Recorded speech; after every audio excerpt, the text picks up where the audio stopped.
माँ की अज़मत और इससे बढ़कर और क्या होगा। करीम जब इंसान से अपनी मोहब्बत का दावा करता है तो इसके लिए माँ को मिसाल बनाता है। मेरी माँ मेरे लिए दुआ करती है, इसलिए तो रास्ते की हर ठोकर हिया करती है। छोटे थे तो लड़ते थे माँ मेरी है, माँ मेरी है। बड़े होकर लड़ते हैं माँ तेरी है, माँ तेरी है। मुझे मोहब्बत है अपने हाथों की तमाम उंगलियों से, न जाने कौन सी उंगली पकड़ के माँ ने चलना सिखाया होगा। हर मुश्किल आसान होती है जब तक जिंदा माँ होती है। गौर से गौर तक हर बात सिखाती है माँ, हर रोज़ एक नया लफ्ज़ बताती है माँ। ज़िंदगी के सफ़र में गर्दिशों के धूप में जब कोई साया नहीं मिलता तो याद आती है माँ। वो माशा जल्दी तबाही से दो चार हो जाता है जहाँ लोग सिर्फ अपनी ज़ात का नफ़ा सोचते हैं। कभी कभी बुरा वक्त आपको कुछ अच्छे लोगों से मिलवाने के लिए आता है। हर शय तेरे जमाल की आईनादार है, हर शय पुकारती है तू परवरदिगार है। वालिदैन की दुआ ऐसी होती हैं, वो लोग आपकी दूरियों के ही काबिल हैं जिन्होंने आपकी नज़दीकियों की कदर नहीं की। कुछ लोगों को पता ही नहीं चलता कि इनके कुछ फैसले फासलों का सबब बन जाते हैं।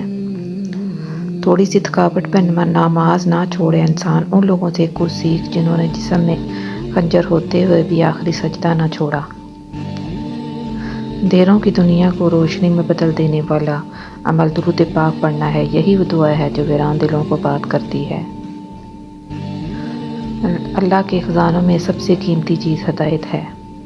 अगर तुम मौत की रफ्तार को देख लेते तो उम्मीदों से नफरत करते और कभी उनको पूरा करने में मसरूफ़ ना होते।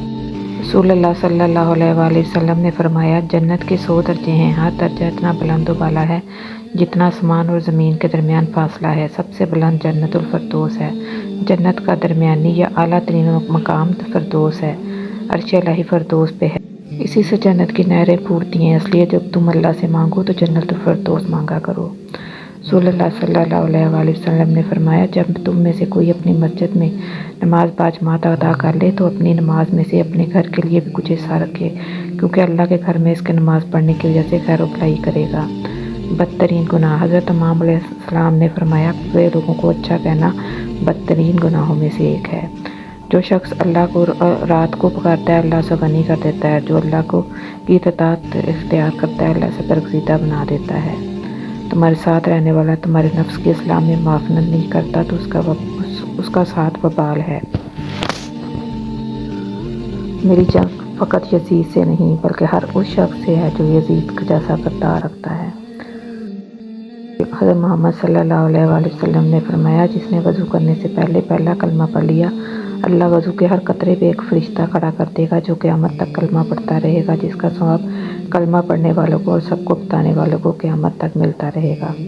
किसी का इतना दिल मत दुखाओ कि वो अल्लाह के सामने तुम्हारा नाम लेकर रो पड़े, क्योंकि टूटे हुए दिल की आह अर्शों तक जाती है। दिलों में फ़र्क आ जाए तो दलीलें, मन्नतें, फ़लसफ़े सब बेकार जाते हैं। रिश्तों को संभालने के लिए झुकना पड़े तो झुक जाएं, लेकिन अगर हर बार आपको ही झुकना पड़े तो रुक जाएं। तारीफ़ के मोहताज नहीं होते सच्चे लोग, फूलों को कभी अत्तर लगाया नहीं जाता। बाज़ दुख भी गूंगे इंसान की तरह होते हैं जो न बताए जा सकते हैं, न कोई समझ सकता है, बस चुपचाप पाले जाते हैं। असली मर्द हालातों से लड़ते हैं और कमज़ोर मर्द घर की औरतों से। मुश्किलों से लड़ना नहीं बल्कि संभल कर गुजरना सीखो, वरना आपकी शख्सियत तबाह हो जाएगी। रिश्तों को ना होना इतना तकलीफ दे नहीं होता जितना कि रिश्तों का होते हुए एहसास का मर जाना है। कभी कभी ख़ज़ां दरख्तों पर ही नहीं आती, हमारे वजूद पे भी उतरती है, लेकिन इस ख़ज़ा का हमारे सिवा किसी और को इल्म नहीं होता। लोगों को दूसरे के बदले हुए रवैये नज़र आ जाते हैं और अपनी हरकतों का पता नहीं होता जो इस तब्दीली की असल वजह होते हैं। आप सल्लल्लाहु अलैहि वसल्लम ने फरमाया, तुम सब अपने हक़ में सिर्फ़ खैर की दुआ करो, क्योंकि जो कुछ तुम कहते हो फरिश्ते इस पर आमीन कहते हैं। हज़रत जिब्राइल ने फरमाते हैं, मैंने मशरक़ से मगरब तक सारी ज़मीन उलट पलट कर देखी, मगर कोई शख्स मोहम्मद सल्लल्लाहु अलैहि वसल्लम से अफसल न पाया। जन्नत की हूरों से भी बढ़ के है वो औरत जिसे ऐसा मर्द मिला है जो हर वक्त इसे प्यार करता है और इसे खुश रखने की कोशिश में लगा रहता है। मर्द हो या औरत, इसकी अना अपने पसंदीदा इंसान के आगे हार जाती है। इंसान रिश्तों की तलखियाँ कभी नहीं भूलता, मगर रिश्तों को आगे बढ़ाने निभाने के लिए बहुत मरतबा इसे ये साबित करना पड़ता है इसे कुछ याद नहीं। जब कोई औरत आपको नज़रअंदाज कर रही हो तो इसका मतलब ये नहीं कि वो आपसे नफरत करती है, इसका मतलब है इसका दिल दुखा है। मोहब्बत में सबसे ज़्यादा ज़रूरी है एक दूसरे को वक्त देना, एक दूसरे को वक्त देने से ज़्यादा। अगर आपको कुछ भी ख़ास लगता है तो आपको कोई मोहब्बत नहीं है, किसी की ज़िंदगी बर्बाद मत करें। रिश्ते तोड़ना बहुत आसान है, असल समझदारी ये है कि कुछ भी हो जाए दरगुजर करके मोहब्बत को कायम रखा जाए, वरना रिश्ता ख़त्म करने का पछतावा आपको ज़िंदगी भर सुकून से सोने नहीं देगा। देर लगेगी मगर सही होगा, तुम्हें जो चाहिए ना वही होगा। दिन बुरे हैं मगर ज़िंदगी तो नहीं, सब्र रखो, यकीन रखो, सब अच्छा होगा।